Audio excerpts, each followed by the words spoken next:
Hi friends, അപ്പോൾ ലോക chapter 1 റിലീസായിരിക്കുകയാണ്.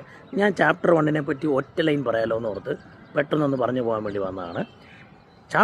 ലോക ചാപ്റ്റർ 1 എന്ന് പറയുന്നത് ഒരു ബ്രഹ്മാണ്ഡ അല്ലെങ്കിൽ ഒരു തകർപ്പൻ ചാപ്റ്റർ 2ന് വേണ്ടിയുള്ള ഒരു ബേസ്മെൻറ്റ് സെറ്റ് ചെയ്തിരിക്കുകയാണ് ചാപ്റ്റർ 1.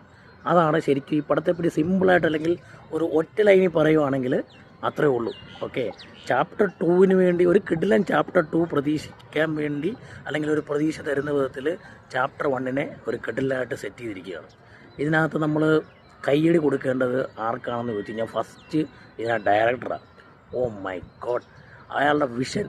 ഓക്കെ, ഇങ്ങനൊരു പടം എടുക്കണമെന്നുള്ള ഒരു എന്താ പറയുന്നത്, ഈ ഒരു പടത്തെ കൺസീവ് ചെയ്തിരിക്കുന്ന വിധം, ഈ പടം എടുക്കണമെന്നുള്ള തോട്ട് പ്രോസസ്സ്, ഇങ്ങനൊരു കൺസെപ്റ്റ് നമ്മുടെ മലയാള സിനിമയിൽ കൊണ്ടുവരാൻ വേണ്ടി അദ്ദേഹം കാണിച്ചൊരു ധൈര്യം അല്ലെങ്കിൽ ആ ഒരു വിഷൻ, ആ വിഷനെ ബാക്കപ്പ് ചെയ്ത പ്രൊഡ്യൂസർ ദുൽഖർ മോനെ വേറെ ലെവൽ. ഇവർക്ക് രണ്ടുപേർക്കുമാണ് ഹാറ്റ്സ് ഓഫ്. ഇവർക്ക് രണ്ടുപേർക്കുമാണ് ഫസ്റ്റ് നമ്മൾ സപ്പോർട്ട് കൊടുക്കേണ്ടത്.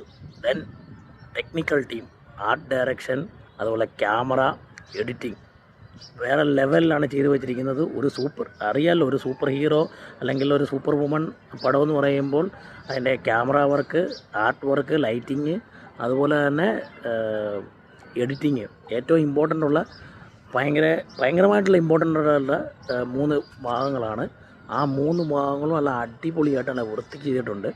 ആൻഡ് അടുത്തത് പറയേണ്ടത് കല്യാണി പ്രിയദർശൻ്റെ performance and placement of Naslen in this film.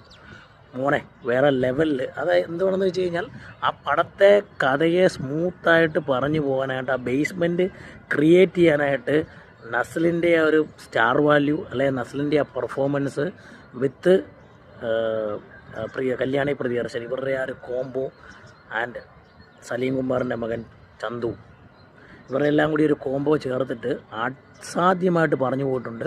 അതുപോലെ തന്നെ VFX ടെക്നിക്കലി അടിപൊളിയായിട്ട് ആ കഥയെ, നമ്മുടെ ഒരു ഒരു മിത്തിനെ നമ്മളോട് ഭയങ്കരമായിട്ട് റിലേറ്റ് ചെയ്ത് അടിപൊളിയായിട്ട് കൊണ്ടുവന്നിട്ടുണ്ട്. അപ്പം ഈ പടം ഫാമിലിയായിട്ട്, ഞാൻ പറയുന്ന ഒരു കിഡ്സ് എബോവ് ഒരു 7 ഏജ് 6 ആ ഒരു റേഞ്ചിൽ അല്ലെങ്കിൽ ഒരു 7 to 9 ഏജ് തൊട്ട് കാണാൻ പറ്റിയ ഒരു പടമായിരിക്കും. ഓക്കെ, അങ്ങനത്തെ ഒരു പടമായിട്ട് കൺസീവ് ചെയ്താൽ മതി. അപ്പോൾ ഇങ്ങനൊരു അറ്റംപ്റ്റ് മലയാളത്തിൽ വന്നിരിക്കുകയാണ്. അപ്പോൾ ഞാൻ എല്ലാവരോടും റിക്വസ്റ്റ് ചെയ്യുന്നത്, ഈ ചാപ്റ്റർ 1 സക്സസ്ഫുൾ ആക്കിയാലാണ് നമുക്ക് നല്ലൊരു അടിപൊളി ചാപ്റ്റർ 2 കിട്ടും. അതിൻ്റെ ഒരു ഹിൻ്റാണ് സെക്കൻഡ് ഹാഫിൽ ഒരു പോർഷനിൽ ഒരു ഹിൻറ്റ് തരുന്നുണ്ട്. ആ ഹിൻ്റ് എന്ന് പറഞ്ഞു കഴിഞ്ഞാൽ ഉണ്ടല്ലോ, നമുക്കൊരു ഗൂസ് ബംസ് വരുന്ന കൂട്ടുള്ള ഒരു ഹിൻ്റാണ്. അങ്ങനെയാണ് ആ ക്യാരക്ടറുകളെ സെറ്റ് ചെയ്ത്